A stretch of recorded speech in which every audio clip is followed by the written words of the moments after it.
What's up, listeners? Welcome back to Never Too Early, a YouTube series focused on unconventional talent insights for founders.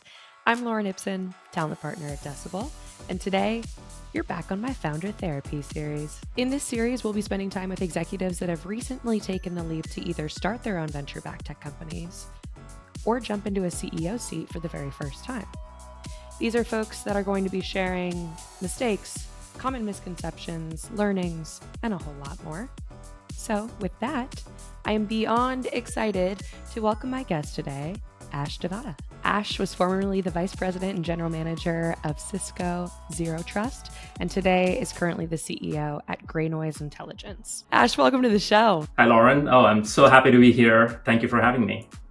Thank you so much for joining me. I really appreciate it. And for those listening, Ash just got back from an incredible trip where he kind of disconnected from the tech world in its entirety. And then maybe an hour into him being back in San Francisco, I convinced him to do this. So thanks for doing it.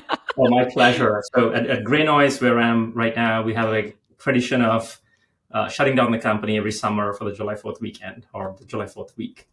So Amazing. I managed to squeeze an extra few days, took a vacation to Asia, and asked a few people in Asia that I was meeting on what they think about AI. And they looked at me like I'm an alien asking them alien questions. So this reminds us kind of the bubble we all live in tech. 100%. All right. So I want to start by just kind of jumping into your background, your career, and how you ultimately got into the CEO seat at GreyNoise. So maybe you can just start with informing the listeners a little bit about yourself. Sure. So right now, I'm the CEO of a cybersecurity startup called GreyNoise. We're in the space of threat intelligence about edge devices, and we sell that to governments, we sell that to Fortune companies, we sell it to a lot of researchers. We're a relatively small company, 60 people figuring things out, but we got good traction in the market. Mm-hmm. But rewind a lot. I was born in India in a small village in a family where we were growing rice and coconuts. That's my beginning. First generation graduate, came to the US for my master's on a scholarship, tried to work for a startup that is 10 people, miserably failed. And then I joined a large company called EMC, and then accidentally got into security. And I've been working in cybersecurity for about 15 years now. Awesome. Cool. I didn't know that about you. What an interesting start to life. And then to be here. I mean, that's it's probably incredibly important to do what you just did then and remind yourself of kind of where you came from and different aspects of the world. Yeah. You realize things from your childhood or teenage and later on that influence you, but you don't know that they play actually such a big role. I'll share the story later, but I was thinking about what influenced me to become a CEO, and there are aspects of my childhood and growing up, that I feel played a significant role. Yeah. Cool. I love that. Talk to me a little bit about how you stumbled upon GreyNoise and ultimately what brought you there and why you were specifically excited about taking on the CEO seat there. I had a conversation with a good friend of mine who she's the CEO at TIAA, and she said, it's such an interesting thing when you come in and step into a CEO seat because essentially you're renting the title, and really someone has created this company as a founder and it's their baby, and you're almost coming in as a step parent essentially, but you want to show it the same love and care that they would. But it can be really difficult. So I'm curious, what got you to GreyNoise and ultimately how it's been being a CEO over the course of the past 2 years or so. Continue with your friend's analogy. Maybe, if it's co-parenting, it's like one direction, but if you're shifting the parents, then it's a different direction. Fortunately for me, it's more of co-parenting. I was in search for my next gig, and I was mainly exploring starting a company of my own, but I knew that I need a technical co-founder. So I was in the market looking for a technical co-founder. And in that journey, I met Andrew Morris, the founder of GreyNoise. And I think the decision point came down to three different things. One is about me and my personal journey, what I want. The second is the founder and the founder's journey and what state the founder is in. And the third is the state of the company. What does the company actually need to go to the next level, whatever the next level actually means? So that was my framework to make the right decision, and I feel things aligned on those three. For me, I wanted to work in very interesting tech that has impact, that has a small niche where we have a chance of winning, where I can actually have impact by building the right team and culture. That's what I was Mm. after. The founder is extremely mission oriented. Andrew just he's a high school dropout, comes from a family that's been serving in the army since 1818, like Mm. 7 generations, and he's the first guy to break the chain. So he's Wow. got this enormous weight on his back to serve back to the country and serve back to the community. And the choice of the tool for him is cybersecurity. So interestingly, he doesn't care about revenue, ARR, metrics, delivery, features. He just wants to catch the bad guys and be the best Mm. at catching the bad guys and sell that information as intel. So I loved that maniacal focus on mission, and that's all it matters for him. And he's one of the best hackers in the world, understands edge and perimeter really, really well. So it's kind of, I felt it's an Wow. extremely complementary skill. And I asked him when we were dating in the initial stage, what's giving him joy and is he having Yeah. fun with his role? And he was transparent enough and said absolutely no. Like he was Mm. hating all the meetings he's sitting in. He doesn't care about all these aspects of planning and go to market, but he's missing doing the actual technical work. Yeah. Yeah. And then the company aspect, the company was at a phase where they got a really amazing traction. And then it's trying to figure out how do you go to the next level from product maturity, go to market, scaling across the world, redefining the customer base, all those aspects. Yeah. So I thought like the mix of what I want, where the founder is, and where the company is mapped pretty well for this case. 100%. And it sounds like, all things considered, because when I used to do CEO searches at my time at Diversa, those were always really, really difficult. Usually, if you're conducting a CEO search, there's typically a little bit of hair on it for one reason or another. Maybe someone's being pushed out, or maybe they're putting up their hands and saying, "Hey, I don't think that this is the best role for me." Which it sounds like it was more of that in your situation, but it can be really difficult to bring two parties in and have them kind of both take each other's hands and make it work. It sounds like you both have incredibly complementary skill sets, and you did have a situation where someone was saying there's probably someone better suited to focus on the go to market and product vision side of things, and I just want to focus on what I love, and that's the hacking and technical Yep. side of things. I, So as ideal as maybe it can be coming into a first time CEO gig, correct me if I'm wrong though. oh, absolutely. I feel I was fortunate to come across this unique situation Yeah. because this is not a board-led search. They were not looking for a new CEO. They're actually Mm-hmm. looking for a go-to-market leader, and Mm-hmm. I'm looking for a co-founder. But the conversations led to, hey, we can actually work on this together. And Andrew said, hey, if you want to join us, I'll actually make room for you because I'm no longer having fun doing the CEO thing. So it's the founder having the maturity to have the self-reflection and the humility to step down to a different role, and then the Totally. courage to convince the board to say that, hey, we need to bring a new CEO, and all that worked out. Yeah. And doing what's best for the baby at the end of the day, right? So ultimately what made you decide that it was worth taking the leap and worth joining and kind of owning this thing in its entirety with him? So, all of us have mental models. So I had a bunch of mental models on what kind of company would work out, or Yeah. what needs to be true for a company to work out. And when I heard about GreyNoise and all the context I was getting from Andrew, that model was challenged. And that model was eventually broken. And the thesis I had at the time was uh, not having all the basic foundational elements. GreyNoise somehow got amazing traction, amazing brand, and a set of logos that are using the product in and out really, really well in the right operational framework. So it Yeah. was that curiosity that initially led me into trying to understand more on, wait, how did you get that customer? We Right. have 20 or 25 of the Fortune 100 companies using the product, but they did not have any tier A enterprise go-to-market model. Mm. They had about 40, 50 federal government agencies, US and international, using the product, but they did not have like a dedicated, massive federal go-to-market approach. So how are you able to get this amazing traction with the customers without having all these foundational elements?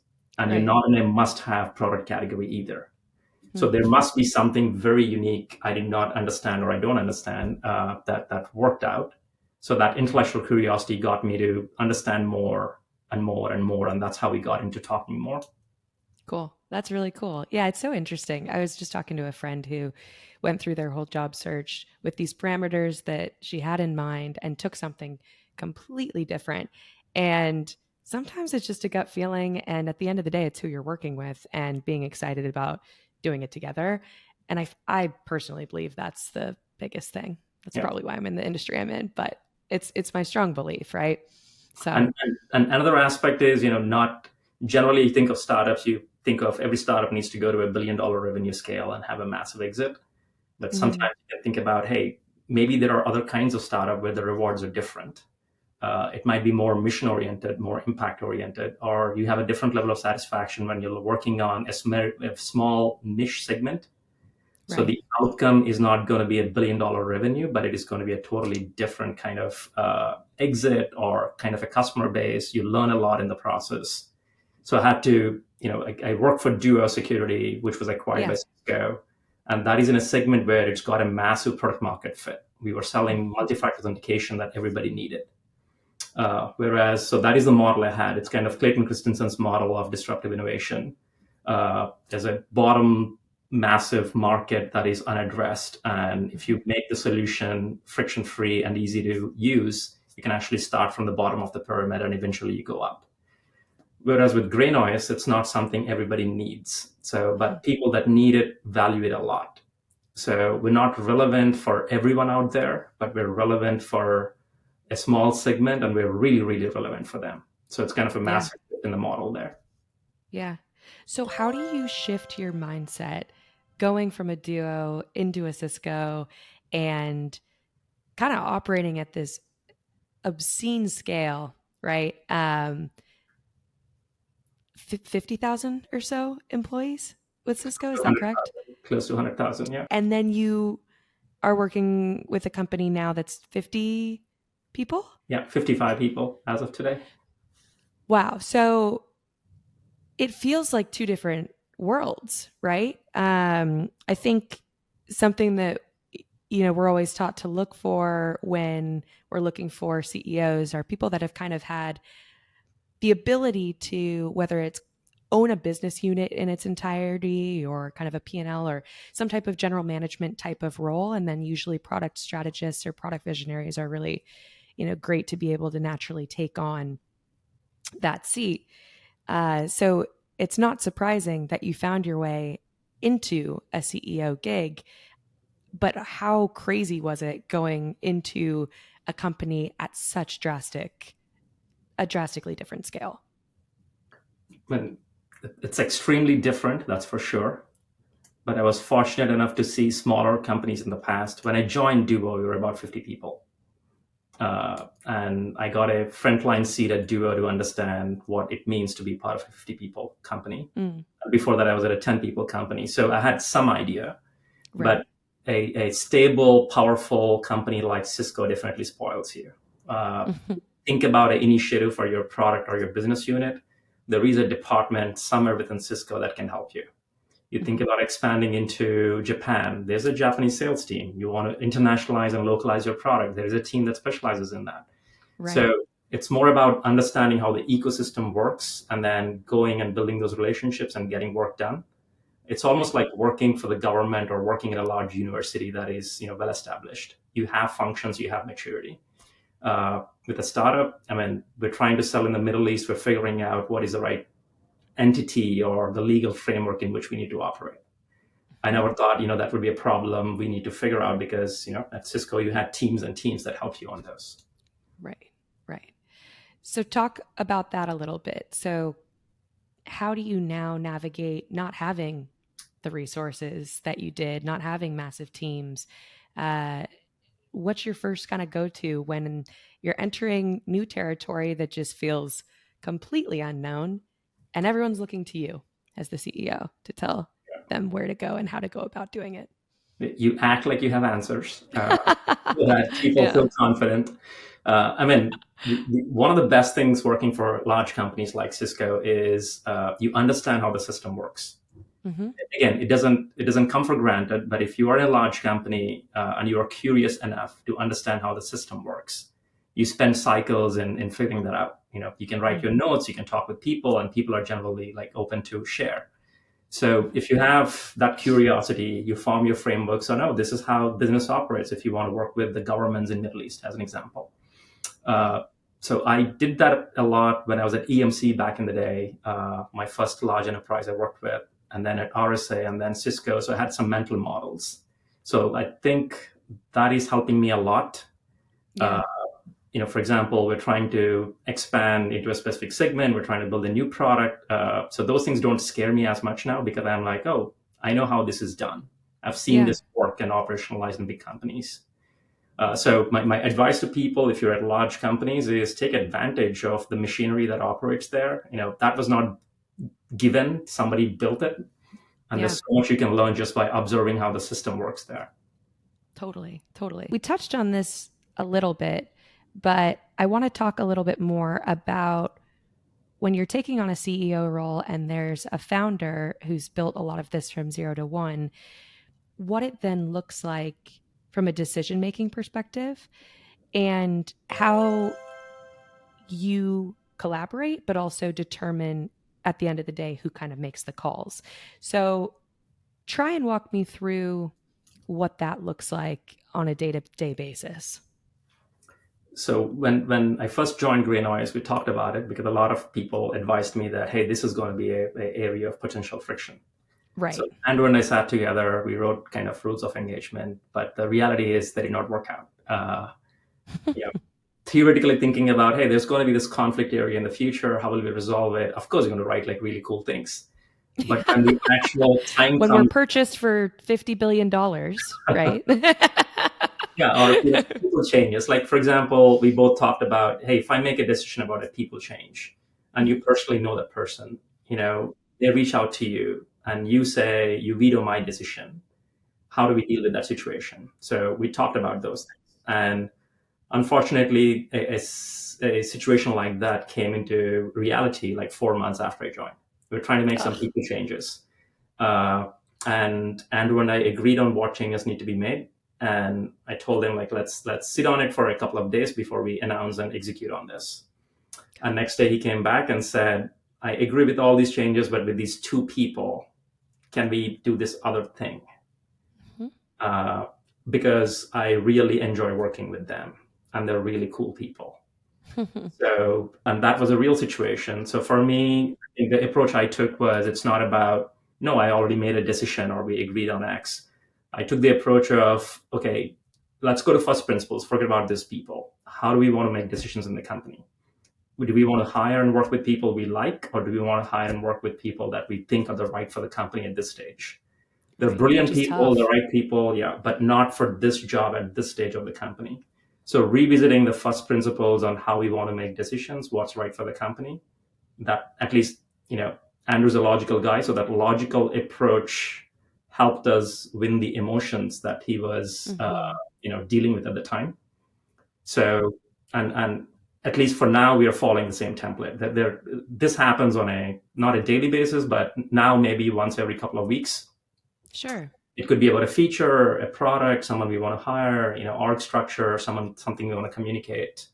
And the thing that is working is going back to the first principles. How do we want to make these decisions? What's right for the company? And let's talk about the why.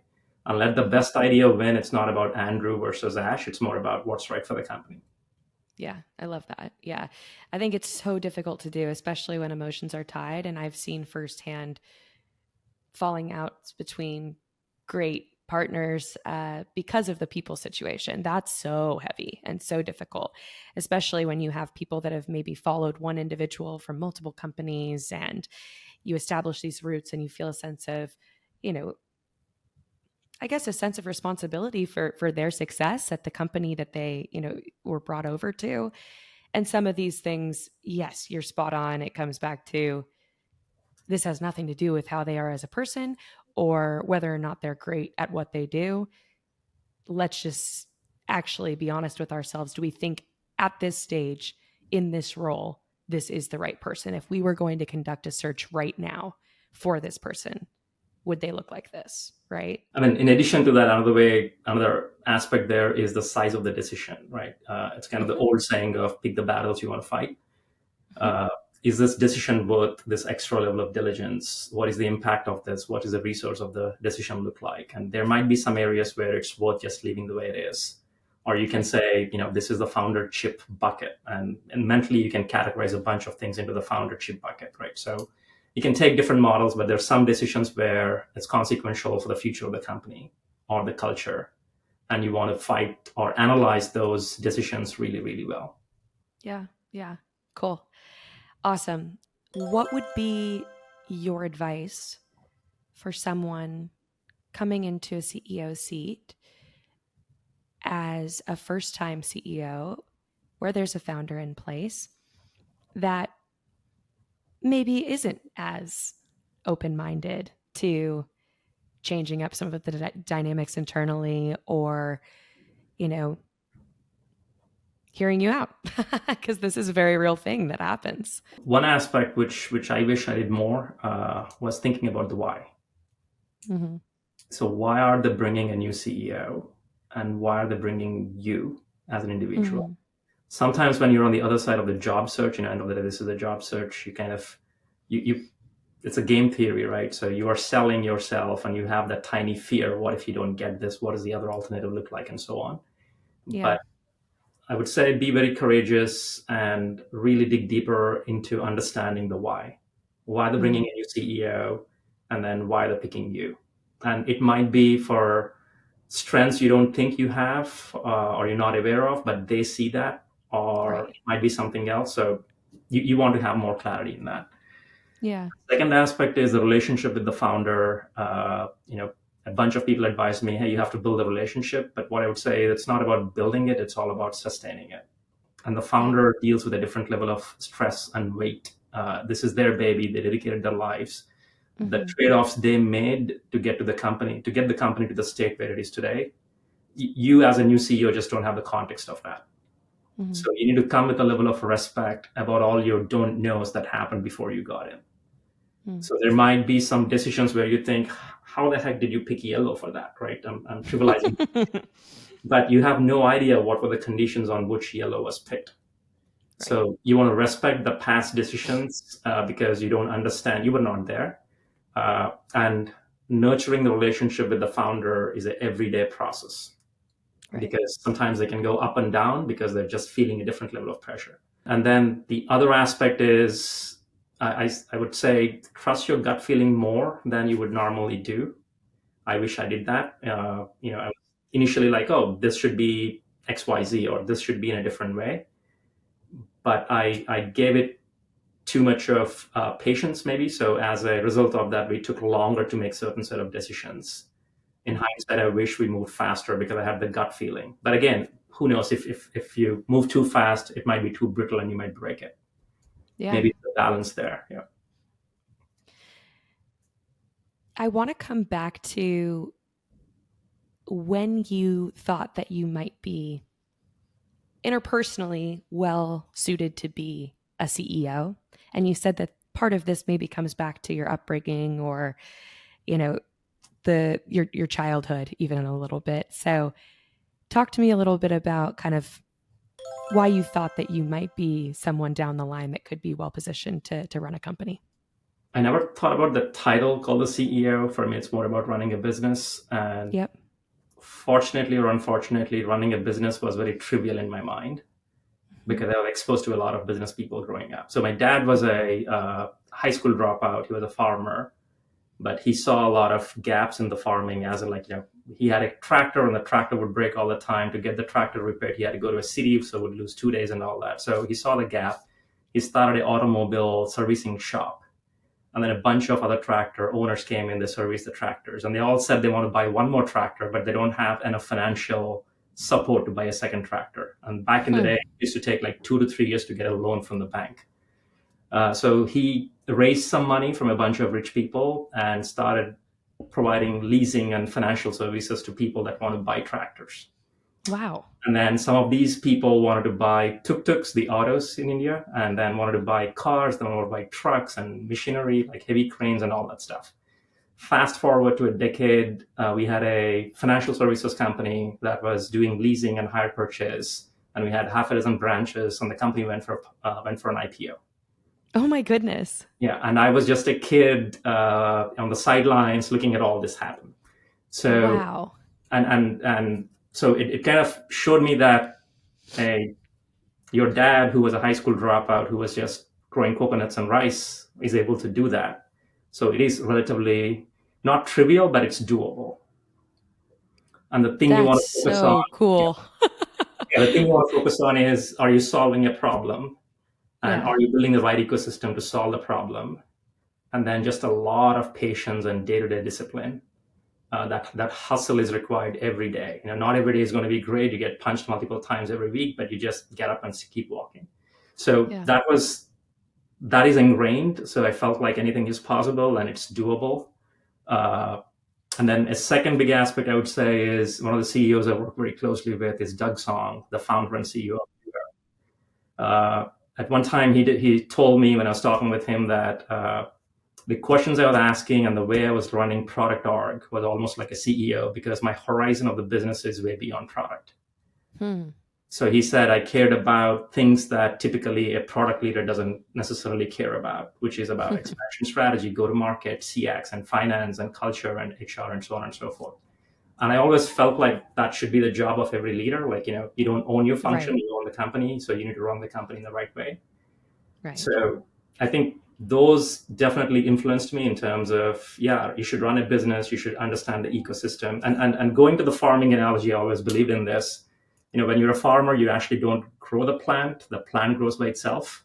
Yeah. Your job is to understand what is the ecosystem required for the plant to grow and Hmm. control all those resources, enough water, enough sunlight, enough fertilizer, manure, and so on. So it's all about that care of, do I understand what needs to be true for this to grow? And am I capable of providing those resources in a timely fashion?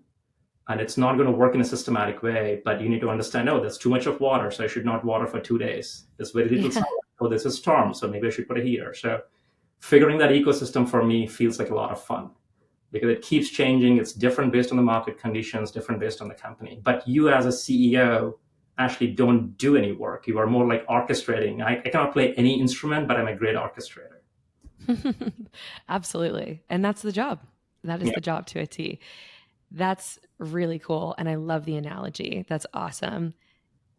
I am curious what it's like being at a company where you probably personally know and interact with just about everyone all the time. How does that just change your perspective on how to manage people more generally and where to focus on growing and developing talent? I, I, I see a different view there. Sure. Maybe it's because of my tenure with GreyNoise, which is less than a year and a half, versus my tenure Yeah. with the previous company with Duo, including Cisco. It was 8+ years. Uh, Hmm. One challenge I still face every day is I realize this about myself. I'm more of a in-person working style. That's my natural style. So I Hmm. struggle whenever the communication has to be through a screen, whether that's Yeah. texting, Slack, or everything else. And GreyNoise is all remote. And I'm someone that came into the game after, in the middle of the story. So half the movie was done before I got in. You cannot go back and build a relationship. I was not there when that story was happening.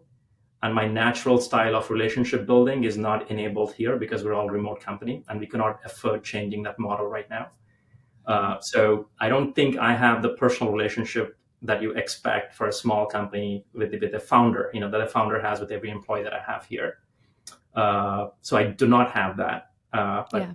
if I rewind to Duo, because Duo was about 50 people when I joined and we were scaling, I was personally involved in a lot of hiring decisions. So I think I had more personal relationships with people there because I was involved in building the company. And again, it's 8-year tenure there. But here, I have a very tight relationship with my executive team. I have good relationship with the next level team because I do skip levels and I meet them often. But one thing I continue to struggle with is how do you build next level relationship with people in a fully remote environment when you as a CEO came in the middle of the story and everyone is accepting you with a grain of salt because you are the outlier, you are the foreign body Right. in the system. How do you gain credibility Yeah, yeah, from that? and I think it just takes time, right? Yeah. You can do a splash, you can talk about every plan you have on day one, month one, but the proof is in the pudding. Are you delivering? Are you actually changing the culture? Are we winning more because of the initiatives you started? Are you showing up? So I think all those things matter. Yeah. I remember I was running a CEO search a while back, and there was this woman that I thought was absolutely perfect for the role. And they were so excited about her. She came in and she did such a thorough evaluation of what she felt needed to be done when she came in the first, 90 or so days. And she called me and said, I just don't want to be the bad person anymore. I don't want to be the bad guy or girl. It's just hard. She's like, I know what needs to happen. I can do it. It will be great once it's done. And I don't know if I have it in me. It's just a hard role to play sometimes. And then add in the remote component to it, Yeah, right? That's really hard. I think it's possible the whole process of gaining credibility, I do think it's a lot slower, in my personal opinion, when it's all happening remotely. Yeah, being side by side people, they just get to know you as an individual too and realize, oh, this is a good person that genuinely has the best intentions for the company or for the people here. So you get to understand people in a different way, as opposed to I'm entirely guilty of only talking to my direct colleagues. And I think I have a great relationship with them, but when I need to, right? As opposed to just because, or just to have a mind meld or share things, right? yeah. So yeah, it's a tricky one. And, Um, and to come to the conclusions on what changes you want to make, I feel it's your first 30, 60, 90 days of the company and you're trying to ask a bunch of people. And so what you're getting is the declared feedback from the employees, right? They're all declarative. But what you do mhm. not have is the observed feedback. Hmm. So because you did not have enough time observing how things are working. So people are generally good at telling what they think you want to hear, especially when it's remote and you can't see the body language in the right way and whatnot. So I think I wish people think more actively about making decisions based on observed behavior versus declared behavior, and Yeah. yeah, how you That's a process it. great delineation.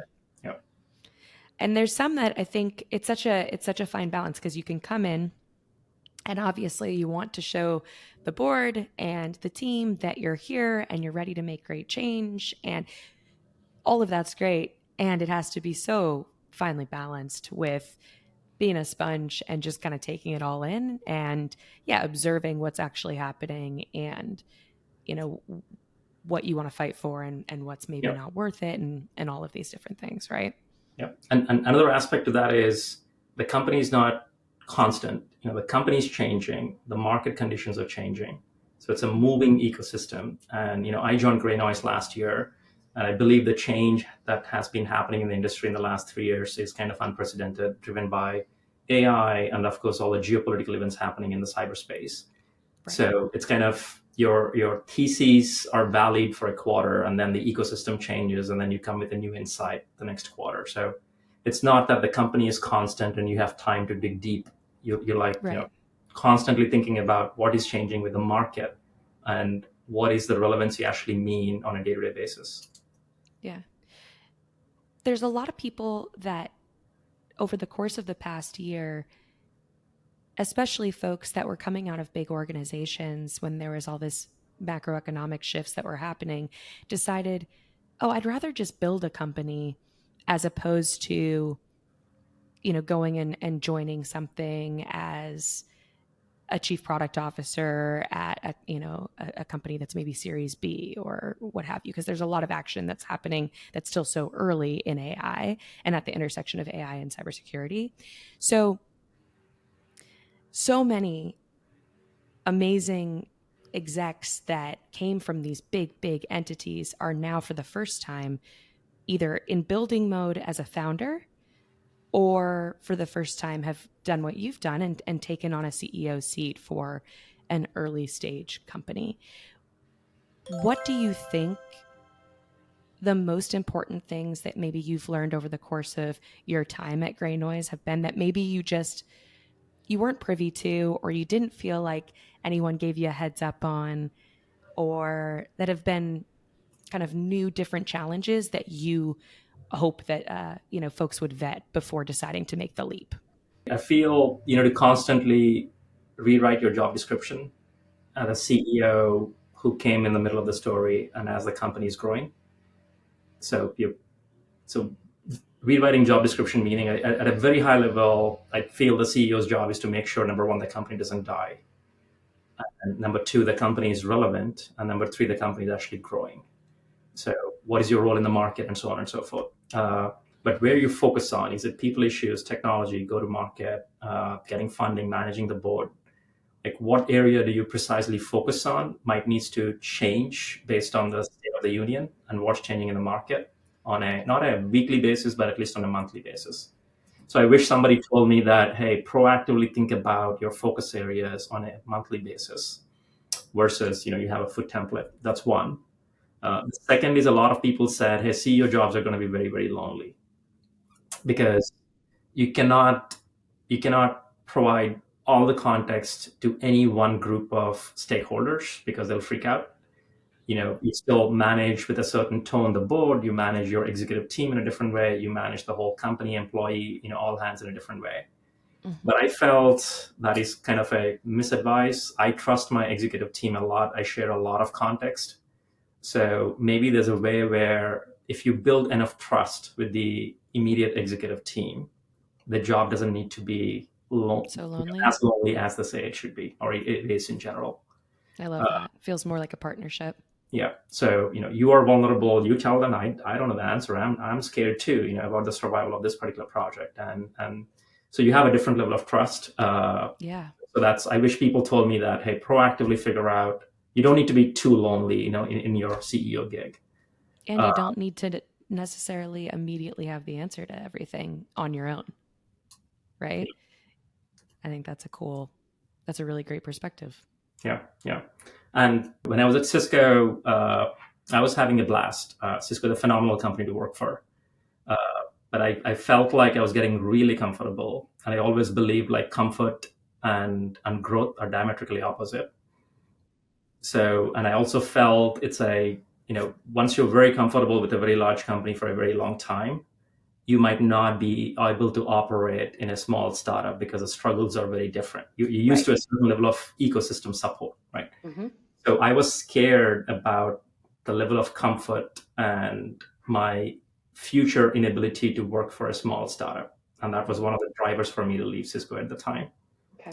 And it was very personal. So I would recommend people, if there's nothing wrong in working with a large company for the rest of your life, but if that's what you want to do, you should completely do that. Right. Do not underestimate the scale and the support a large company provides. At a small startup, you have to do everything from 0 to 1, and survival is like top of mind. At Right. Cisco, you don't think about survival every day. That's And true. Yeah.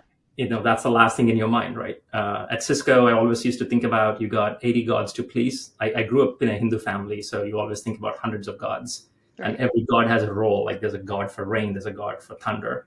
Yeah. So at Cisco, you have a lot of gods to please. No matter what decision you make, that decision can be vetoed by some god sitting somewhere. So you always try to understand how many gods exist, what is their intention, what do they prioritize, and how does your decision align with them. And you don't have those kind of aspects with a startup, right? You are the decision maker, the buck stops with you. But bottom line, I feel if you ever thought about giving it a shot, you should totally try being a CEO.